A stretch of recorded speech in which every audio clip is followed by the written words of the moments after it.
Hello, welcome to Cooking with Cleo. Today I am finally going to show you my knife skills, and we're going to see how this goes because I have not been in a professional kitchen for quite some time. But knife skills are essential to upping your culinary arts game. So let's go get into it. Cleo is in the sink. I don't have one of those cutesy Montessori benches, so she's going to be in the sink while I show you some knife skills. Now let's zoom in on this cutting board, and we will start off with a large dice. So, first things first, this here is a jicama, and we're going to peel it. It's got some weird stuff on it, but that's what peeling is for. Now, you don't necessarily have to peel it, just like you don't necessarily have to peel vegetables. Yeah, you don't have to peel anything.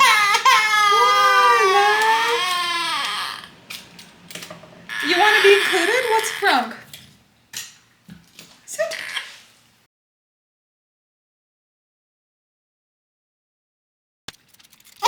So, we've peeled the jicama, and we are gonna just, so in culinary school, what they want you to do is they want you to cut off perfectly on both sides, make sure there are no rounded bits, and then you'll get like a block, and then you cut perfect cuts out of that. Now, that's great when you're looking for presentation only, but it's not great when you have a family to feed, and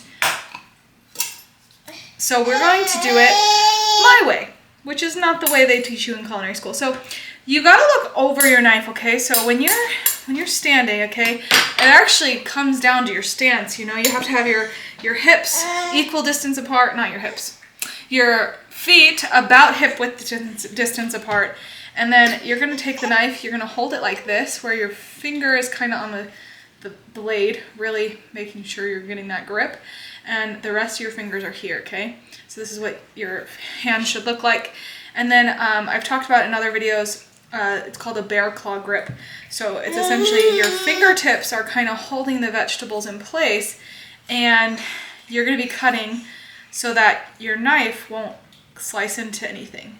And make sure to keep your thumb behind. It really stresses me out when people cut like this, because that thumb, it's gonna get cut if you cut like that. So we're gonna just start like this. And now a large dice is 3/4 of an inch by 3/4 of an inch by 3/4 of an inch. So we're gonna eyeball that and just make a slice, okay?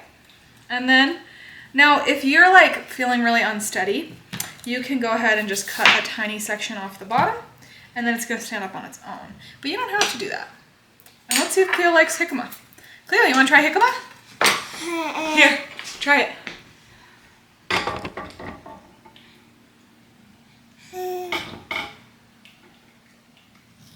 Is it good?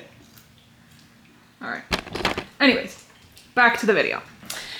So now we're not wiggling, we're not wobbling, and we're gonna go to that 3/4 of an inch. If you're like me and you're like, bro, I don't know what 3/4 of an inch looks like. A lot of people say like your knuckle here tells you about what an inch is. So I just go about that big. And Cleo is climbing out of the sink. Get back in there, you crazy kid. Okay. So I'm gonna go about there. Cool. Now, like I said, this is not perfect, you know? This is probably the closest to perfect I'm gonna get. Ooh, I don't even know what you can see. Let me flip this so I can see what you're seeing. All right, yeah, so you see that width, you can see basically 3/4 of an inch. Good job, Madison. Now, hey, do not get out of the sink.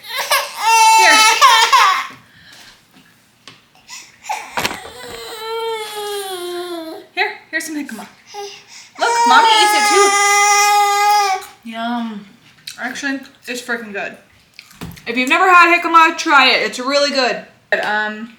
It's a little sweeter, but it has like the texture of a potato. And it's a little starchy, but it's not as dense, you know? All right, So now in culinary school, what we do is we'd stack it on top of each other, okay? Like, I'd do 3 high, but this piece is not as even, you see? Not very even there. And in culinary school, they'd be like, you gotta shave that off, make it perfect, you know? That's much better. But when you're at home, this is not gonna kill your knife cuts. But anyways, so we're gonna go ahead and do that 3/4 of an inch again on this side. And Cleo's climbing out of the sink again.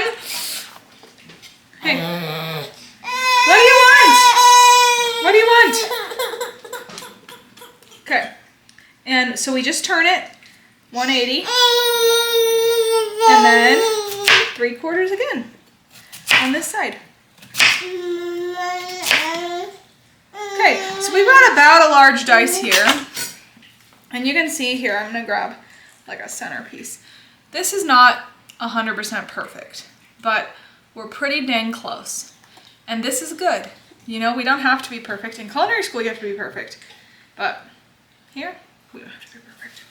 But it is good to know that this is a large dice, because if you have pieces that are like, let's say this is the thickness it's supposed to be, right?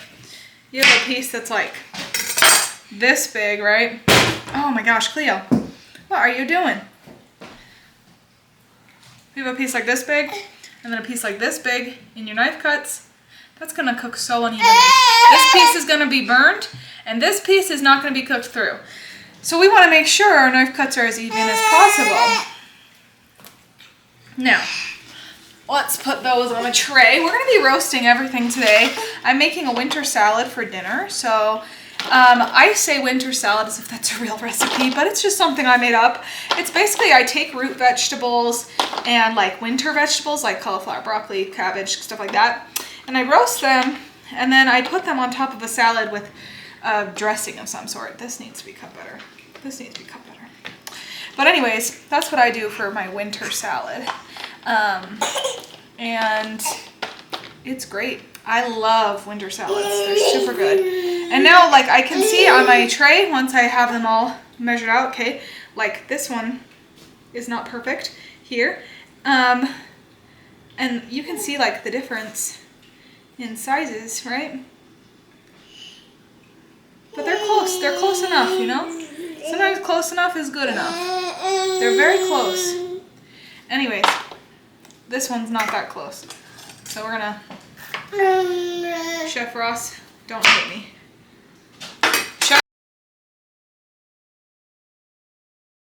Dice on the potatoes. I'm gonna keep the skin on. In culinary school, we always had to peel it, but I like the skin on the potatoes.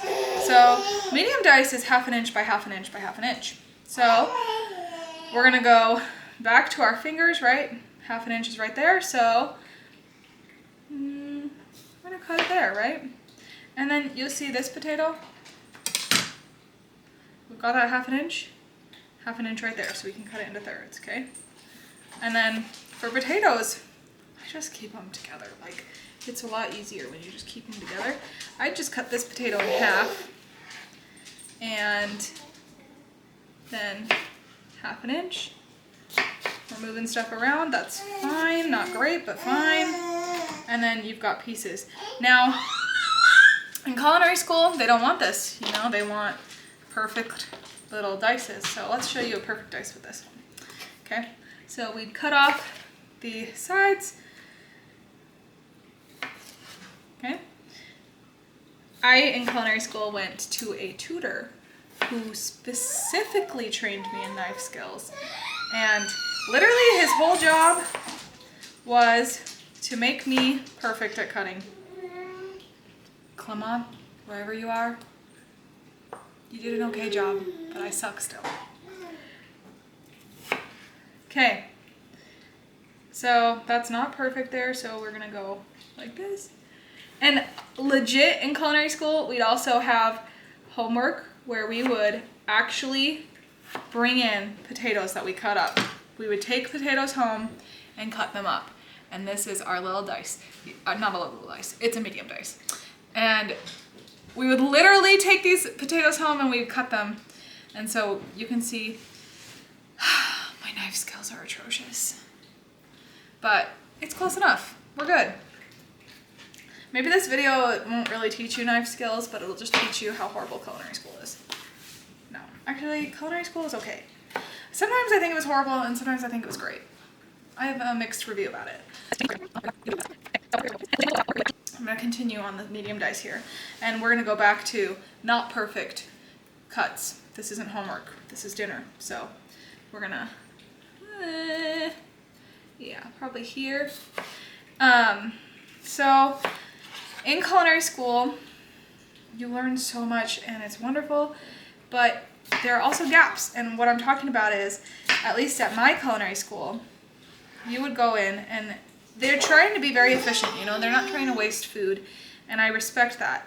And so I respect the way they do it, because this is the way to do it without wasting food. The chef typically gives you a demo, and then you make the food. But once you get into higher levels, the chef gives you like a really short demo on each station, but you don't actually complete the food on each station. So it's like, okay, let's say I'm in my Cuisines of Asia's class, okay?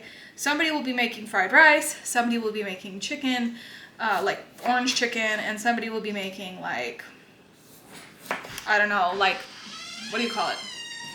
Let's just say sushi, even though they wouldn't have done sushi and fried rice. I'm cooking with Cleo. Even though they wouldn't have done sushi and orange chicken the same day. Whatever, I can't remember exactly. But, like, let's say you were on the fried rice station, you'd see the chef make sushi, but you yourself wouldn't make sushi, and I think that's where the gaps are. You know what I mean?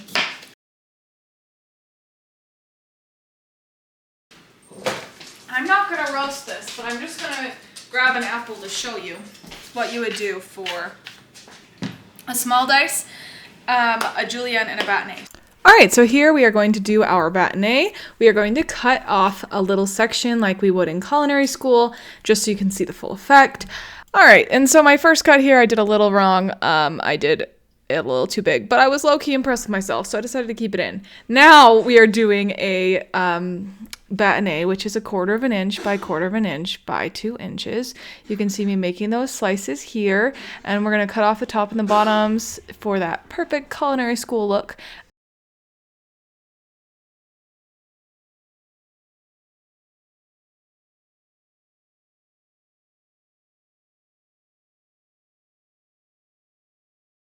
Here I'm showing off the final batonnet, the 1/4 of an inch by 1/4 of an inch by 2 inches. From batonnet, we can take it into a small dice, which would just be 1/4 of an inch by 1/4 of an inch by 1/4 of an inch. And you can see the small dice here.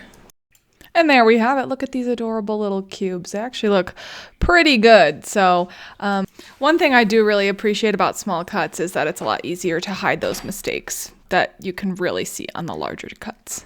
All right, now it is time to do those julienne cuts that will lead us into brunoise. So first, we're going to take off a slice, cut that 1/8 of an inch, 1/8 of an inch strip down, and then we're going to cut into our matchstick cuts. That's just because they're roughly the size of a matchstick, but it's just, once again, 1/8 of an inch by 1/8 of an inch by 2 inches for julienne.